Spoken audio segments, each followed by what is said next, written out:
Welcome to MT Fridays. We're Melonya Johnson, owner of BSMART Coaching, and Tahitia Timmons, owner of Conscious by Us. Together, we're here to fill your Fridays with unscripted conversations that cover the gambit: politics, current events, science, social justice, health and wellness, and more. We're here to elevate the conversation. We're fighting the brain drain, one unscripted conversation at a time. So grab your coffee, tune in, and let's dive into another episode of MT Friday.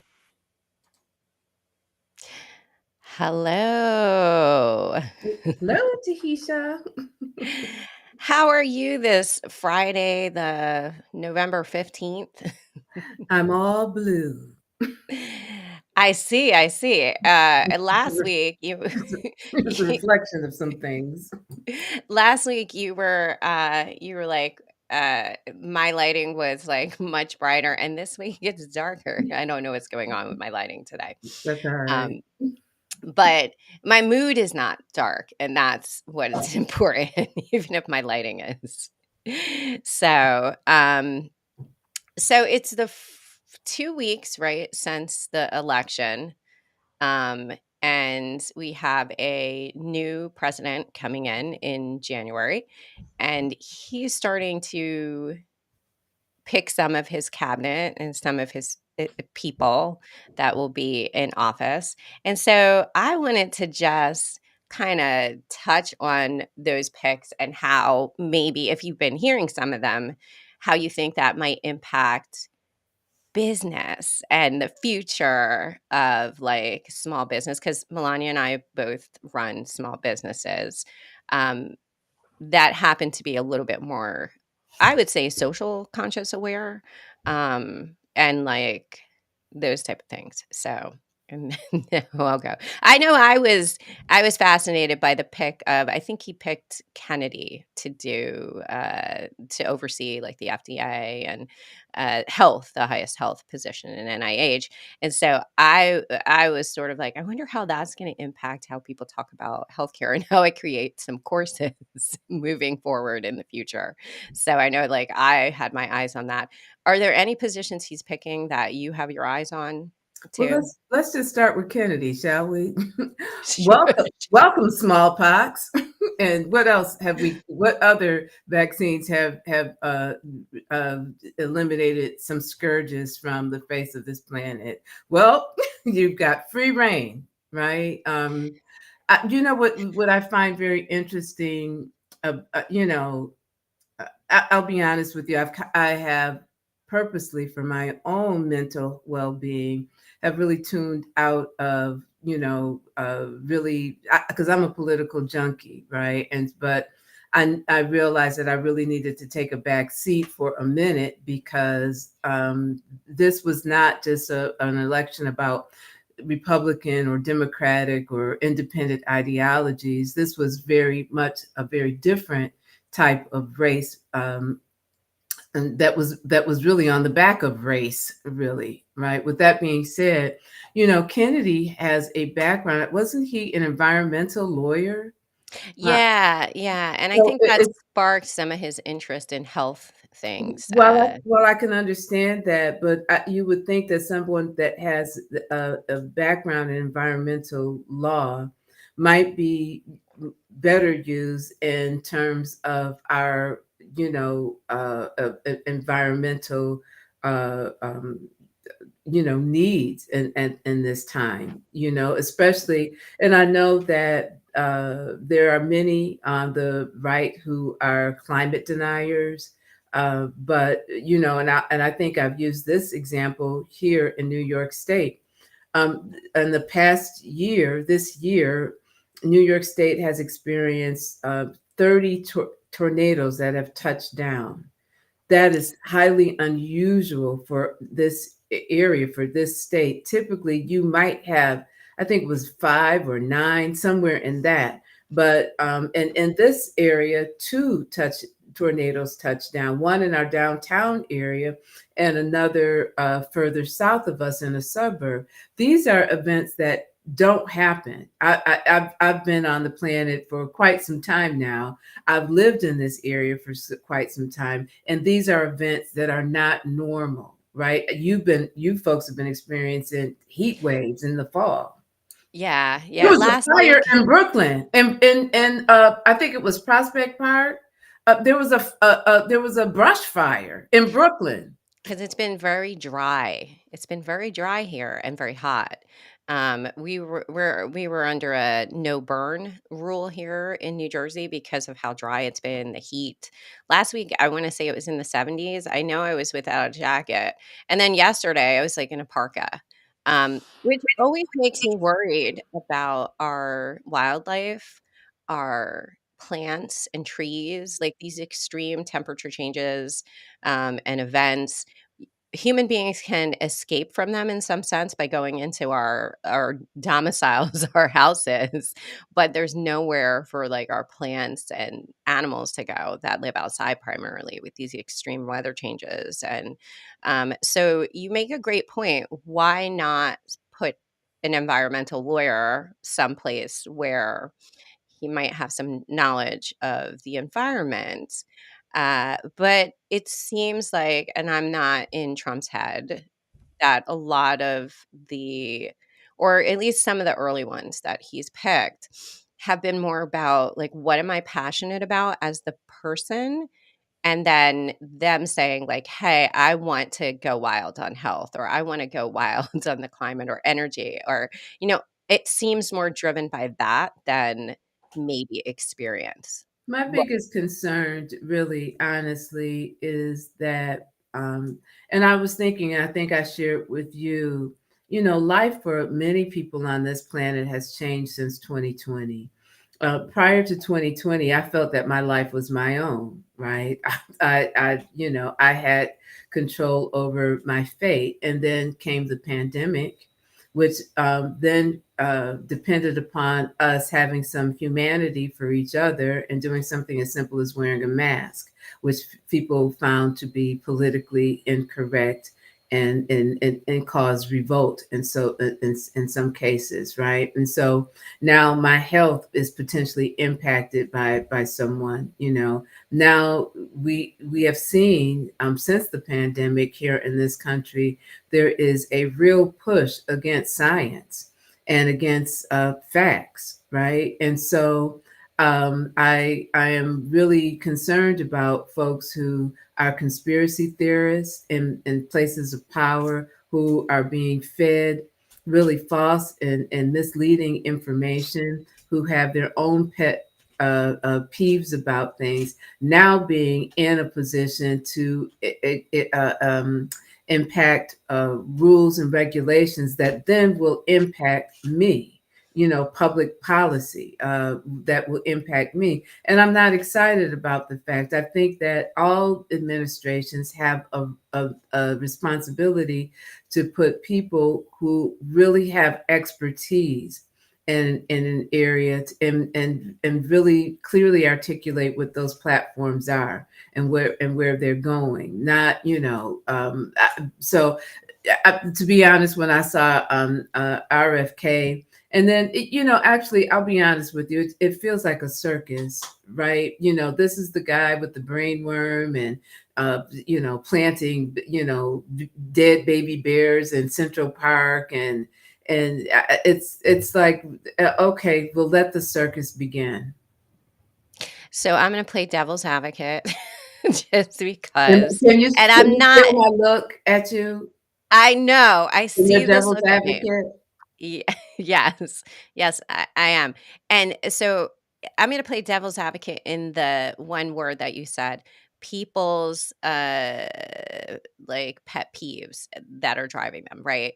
So it's interesting that uh, though he may not have a medical background, his interest in health, if it was not leaning towards conspiracy theories, and I think most people are touching on, or most people are most concerned about his vaccine denial, right? Like, which seems like very much a health safety issue.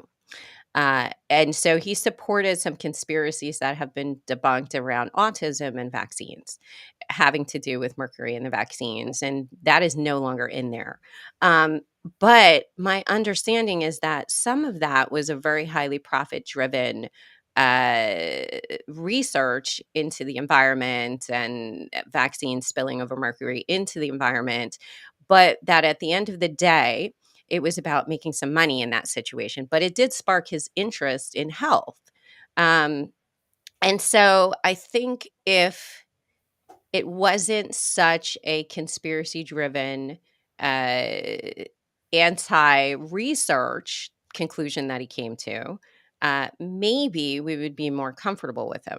Now, the No, worm thing doesn't bother me as much because I think of that as you got something, you got sick, and like that's more the disease thing. So, from that perspective, I think we I probably no. You know what? Here's my I'm pushback. not I'm Here's not my saying pushback to it. as a practitioner, I'm not saying I'm comfortable No, with him. you know what? I threw the worm in because that's just friggin' odd, okay? But okay, you can't help what's crawling around in your brain. Right, But right. We what can't did blame that him for worm that. I'm eat? gonna consider it the same as, if someone had diabetes, Yes, but like what did that worm eat? I'm just saying, what part of the brain did it have for lunch? But here's my thing. I have an interest in theoretical astrophysics. That doesn't mean that I should be on hired by NASA, right? I have an interest in that, right? But I have just because I have an interest or a passion in understanding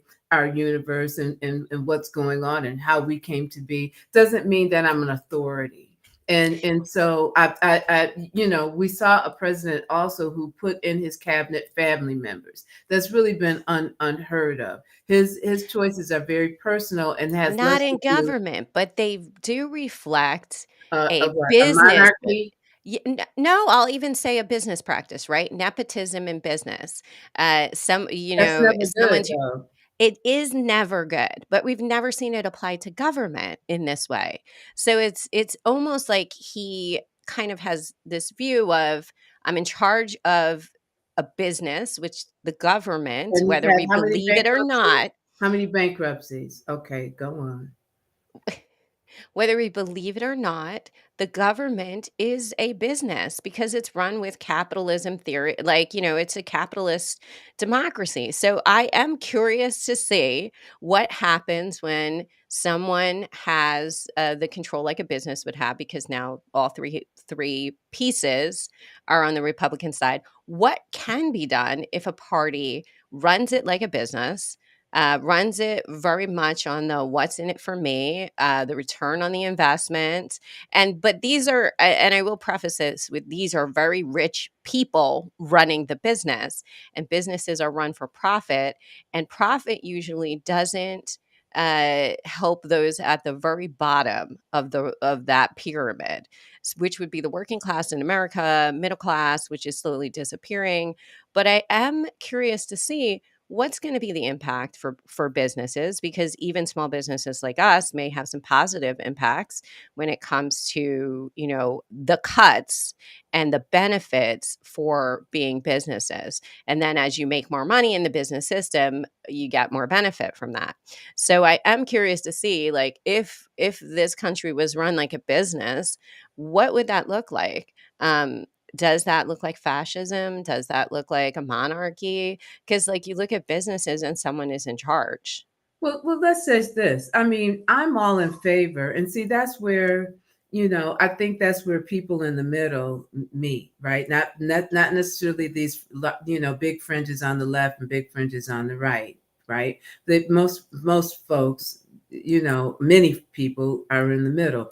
I absolutely believe in an efficient government, right? I think our government has been bloated and inefficient for years, and so I am all in favor, but it depends on what you're calling efficiency. Is it because you see something is called an entitlement, right? That your taxes have gone in to pay for, right? Social Security and things of that nature, and you just don't agree with that program. So we're going to be efficient, and we're going to cut that program. And let's also keep it real. The business motto is business. It's not personal. So Yes. you can imagine that it coming, our government being run from this mindset of a capitalist a business mindset, that the people are not really important. What is important is the profit, right? It's not Yeah. personal. It's not personal that we're going to lay off 1,500 people today. It's business. It's not personal that we're not going to fund this. It's business, right? And so that is, I imagine, if we take that stance, government is one of the largest employers in our country. That is true. And should it be? I don't know if it should be. Do I think it needs to be more efficient? Yes.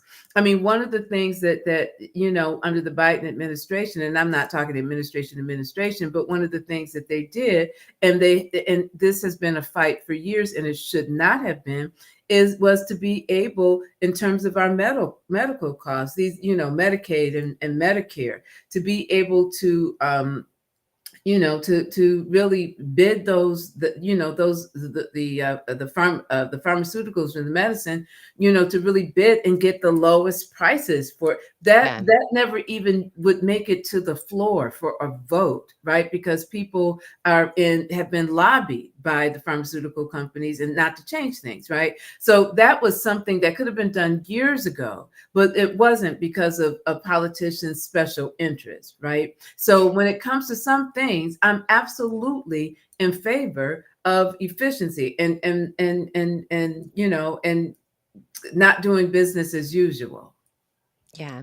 And that's the only thing where I'm saying, like, playing devil's advocate here. If I look at it from who he's putting into positions and the fact that he ran on a platform both times of, I'm a business guy, right? And no matter how successful we think his businesses are, whether he had bankruptcies or not, for a lot of Americans, that really does resonate.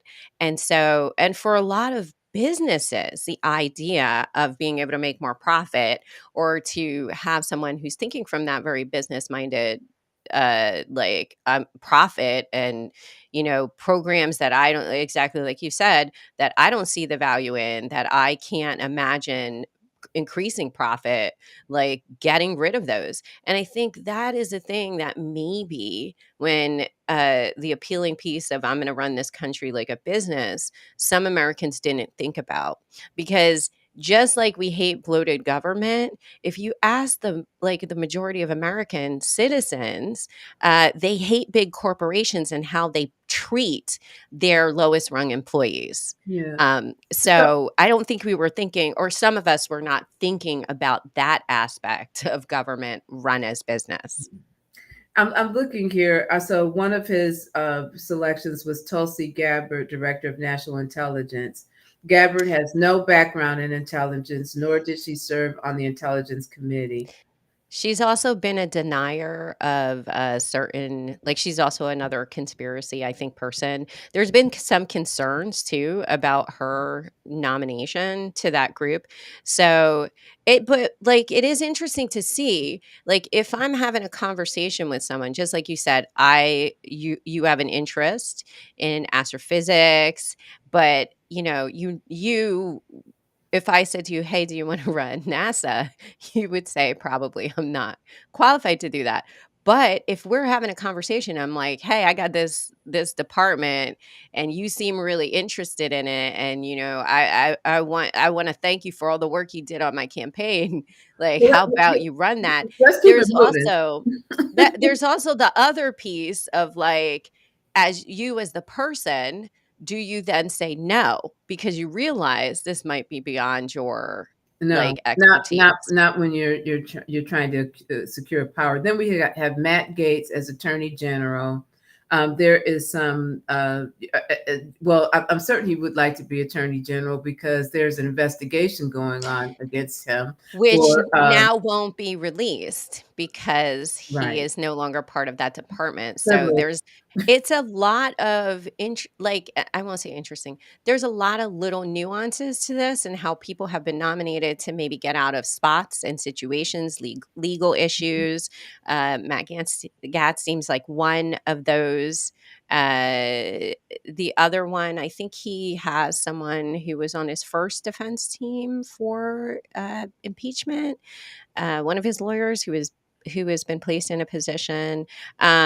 There are a lot of male nominees, but that didn't surprise me. What is surprising is when I last looked, I didn't see where I know Elon Musk has been there's been a lot of talk about Elon Musk, right? And like He's him going to serve joining. on some cabinet. I think Yeah, some department of, something having to do with government efficiency. yeah, and then like I think I mentioned to you briefly. So in reaction to and Elon Musk's two big businesses, right, or two things he's Department known of for, Government Efficiency, him and efficient. Vivek Ramaswamy. Okay, okay. Um, so and I mentioned this in response to like some of the placements. So he has X, and Blue Sky app has been something that people have been joining who like in response to not wanting to be on X, right? So and Elon Musk is interesting because now you have like a complete control of like communication. I've heard like but this is probably more like I don't want to say conspiracy theory, but like efficiency and regulations and like control of those things. If you own a company and a major company, uh, should you then step back if there's some like it almost feels like that's a conflict of interest, right? To be in government and then own or have one of these major communication companies. And then the question comes up with social media, right? Like a lot of people are in social media. That is, I would say, the primary way that a lot of people get their news, their information. And so if social media isn't run with neutrality now, what does that mean for how we share information too? Do you know what I mean? Like, in some ways that feels scary too. Well, you have to look at many. What like Bezos is the, he's the what is he the richest man or almost? I don't know. He's among the most richest humans on the planet, and he owns the Washington Post. Right? There's other folks who are in the media who are billionaires, but I go back to what I say almost every podcast. Right? That we're not a democracy there. If you look, and I was thinking about this last night, if you look at any government, whether it's communist, socialist, democratic, democracy, at the root of it is not those theoretical government theories and action. What is in action is plutocracy, and that is a government run by the rich. That's what that there are plenty of oligarchs in Russia, right? There are, if you look into some countries that are socialist countries, there are those who are extremely rich, and there are protections for all of those and considerations for all of those rich people in every government. And those rich folks exact pressure on government to do things that benefit them, right? There was billions of dollars or millions of dollars poured into these elections from people who are very wealthy, right? And so we fool ourselves into thinking that we are a democracy, but we're not. We're a plutocracy. And so it's not surprising to see people who have their own self-interest. Elon Musk has a lot of contracts with the United States government for satellites. He's in control of a lot of things. He is a very powerful man, very powerful. And it is quite scary that one person that has that much power and that far a reach into our government, protections and functionings, that one person is seated with that much power. Yeah, but it almost makes me think about the fact that so the pandemic happened and the APA had, I guess, post-pandemic released how uh, we were almost in this collective trauma, right? Recovering from collective trauma. And I start to wonder when so many people are suffering from like PTSD, from collective trauma, if you don't seek to have someone telling you what to do because it's just easier for a lot of people. And if you return to like a very controlled government and systems that tell you like this is what you have and you don't have to make a lot of choices, I wonder if this is like almost a knee-jerk reaction to that, the sense of comfort, wanting nostalgia, wanting the idea of strong government and not having to, because you and I have talked about the sort of the drain on energy to be in a constant political cycle where it feels like nothing gets done and you're constantly feeling like part of your job as the citizenry is to almost have a second job looking up political information so you can be informed, and parsing out what's true, what's real, what's not. And I think that is some of this too, like this feeling of exhaustion, all of these things tie together to why maybe we are moving back to uh, governments that resemble governments of the 50s and 40s and 50s, where we had this myth of the strong leader and just getting a lot of stuff done, um, which I think he appealed to. I don't know if that's actually going to happen, but I think he appealed to those wishes and that need for safety. I think that that's very generous. I think that people have been sheep for a long time. And I'm looking at a quote from, um, I'm just looking at quotes, about people. And I mean, I think that it is. I think that we're looking. I think the United States. I think the citizens of the United States have been. Life has never been perfect in this country, right? But I think that we have enjoyed to some extent some years of stability, right? I mean, we haven't had a war on our shores, right? Yes, we've been very lucky. We've We've been, been a country that has had very little internal wars. We have had internal disagreements, but right. not to the extent as other nations as Right. large as we And are. many people, while there's always poverty, which that's not a real interest to folks, but many Americans have enjoyed a relatively good standard of life. And so we've become couch potatoes and very comfortable. And our democratic government has run until recently has run smoothly, right? We haven't had to have much participation, though maybe we should have, right? But we didn't So feel the need. focusing on, because I've been trying to focus on how can I pull like positives out of this as I've been spending post like the days afterwards.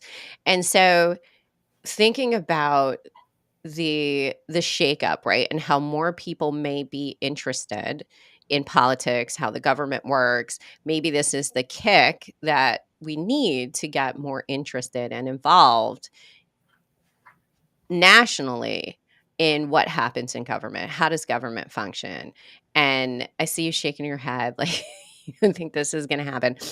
But I have hope that I'm trying to return to that hopeful thought that chaos, and even when Elon Musk, I think, had said blowing up the economy, blowing up the all severe change and that pressure might be enough to motivate people to think about how can we do this different. I know we're coming to the end, and I do kind of think people love hierarchies, whether they admit it or not. Nobody wants to think that they're the same as everybody else.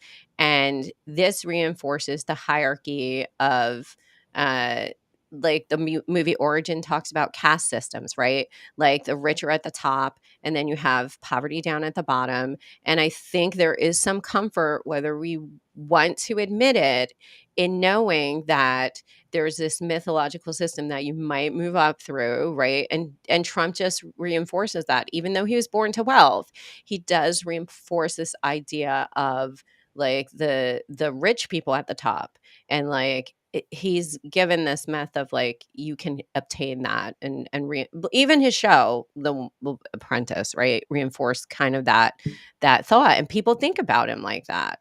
Like he's a business guy, Yeah, and he's running it very business. yeah, but it's very funny because the producers of The Apprentice actually felt it necessary to weigh in on the realities of that show because they really felt bad because they helped promote an image that wasn't real. They had to build a set for a boardroom because the real boardroom in Trump Towers was so dilapidated and so outdated that it couldn't be filmed in. So they had to build a boardroom set. I But think this is the thing that not people finished, don't understand about reality but TV. and during the time that it aired, I think he had, I don't know, 5, 6, 7 bankruptcies during the time that aired. So the image that was curated for the television is the image that people think is real, and it's not.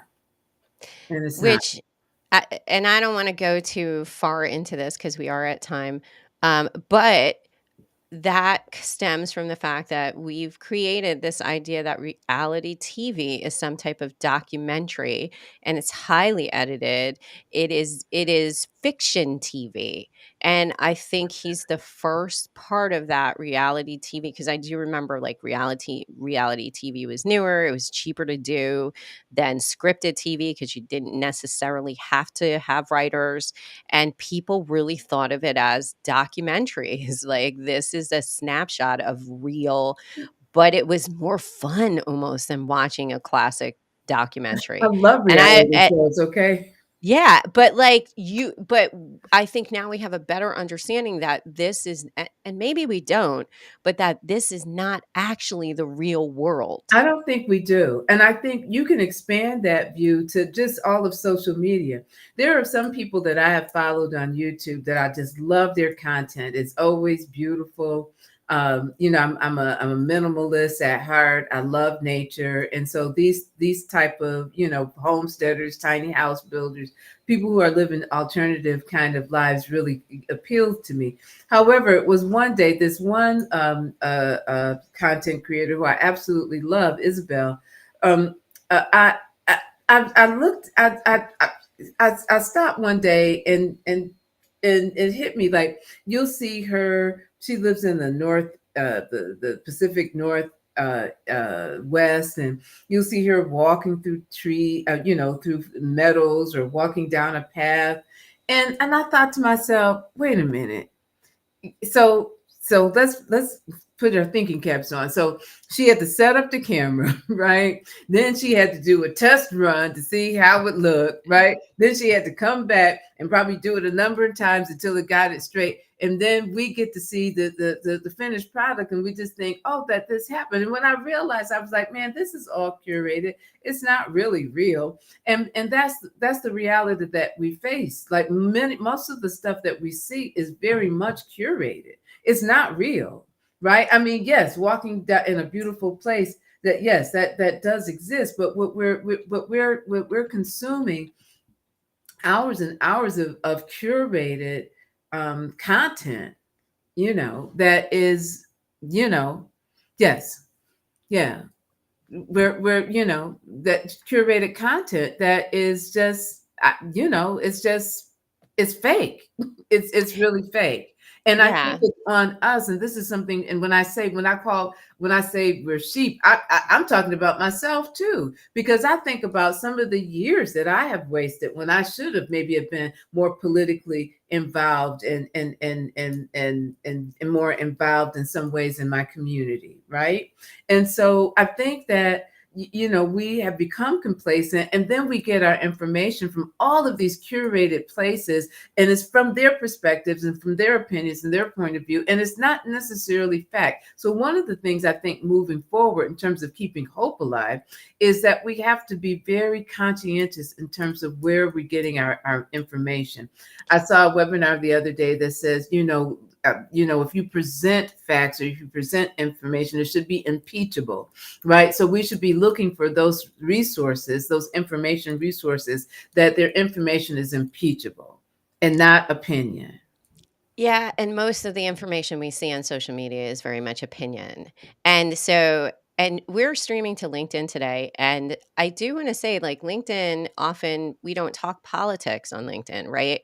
But as you mentioned before, the government is one of the biggest employers in the United States. So, should we also be talking more about politics and business? Because business is impacted by politics.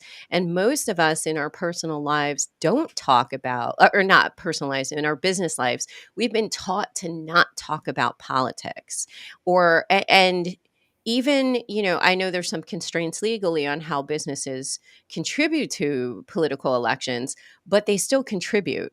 And so, what does it look like now because I know there's conversations in the general public looking at, well, how did businesses contribute to different political groups? And how did their CEOs contribute?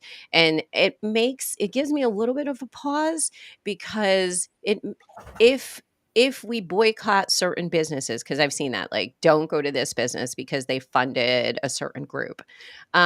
Is that a way to hold businesses accountable for how we in our personal lives are feeling? Or should businesses, who we've already acknowledged have a lot of risk or benefit, depending on how governments go, should that just be, part of how businesses practice? Like, because if we look at the things we buy as small businesses, right, I want the one that's going to be the best for my business. And so when we say, like, oh, these groups are funding, like, a candidate who I may not agree with from the social piece, but from this is going to make my business hugely popular, should we be mad at them when they go for what's in it for them, right? The return on investment. If Are they held to, because they're not people, businesses are always not about the personal. Should they be held to those same ethics and morals we apply to individuals? I think we as consumers see, again, this is work, right? It's work, and I don't want to do work, to be And honest. nobody wants to do work. It's really to be conscientious in terms of how you spend your money, right? Like, again, Bezos did not endorse any candidate He this didn't. year, We want to be clear with that. He did not. no, he did not. And so you go, well, over a quarter of a million people canceled their subscription to the Washington Post, right? But how many of those that 200,000 plus people also swore off of Amazon? Hmm. And I'm like, And well, then the question is, from the perspective of the big billionaires that are out there, do you then rank them like a hierarchy on which ones are the worst, right? So, or which ones don't necessarily resonate with your emotions and feelings about how the election went, and what's in it? Because we're also thinking personally on the level, what's in it for me? Where's my risk? Like, the social policies for marginalized people often are more important than maybe the fiscal piece, because I might be cut out of the fiscal piece anyways. And now I'm trying to preserve and keep the small pieces of social like benefit that I have. but you have to stop to think. I mean, how our government runs affects everybody. As a small business, how many small Does. businesses out there are depending upon the Affordable Health Care Act, for their insurance, right? They use that for their insurance. Well, if that goes away, then now that puts them in a more stressed place. One of the things when we talk about government and business, it is the cornerstone of many elections that they talk about. Small business is the backbone of America. Well, if we're the backbone, then where are the supports? Right? Where are the supports for us to be able to go into a healthcare system, right? And to be able to get competitive healthcare insurance, right? As a collective of small businesses. Where does that exist? It doesn't, right? Well, and then also, how do larger institutions work with small businesses? You could have some legislation or policies that say you have to have a certain number of small business candidates competing for contracts. So that would be ways to help like small businesses. So it like when you look at policies and getting rid of some policies and regulations, will those then shift to benefiting larger companies that have invested in certain candidates who have the power to lobby for certain policies? We don't talk about that enough when we talk about small business. And And then then there's the cost of small business. Like when we say shop small, like what I could get on Amazon for $5 might be $25 at the small business. So when we say we don't want some of these things, as regular citizens, are we willing to pay more? And we see that people aren't, because one of the biggest complaints is the rising cost of things. So what are we willing to sacrifice?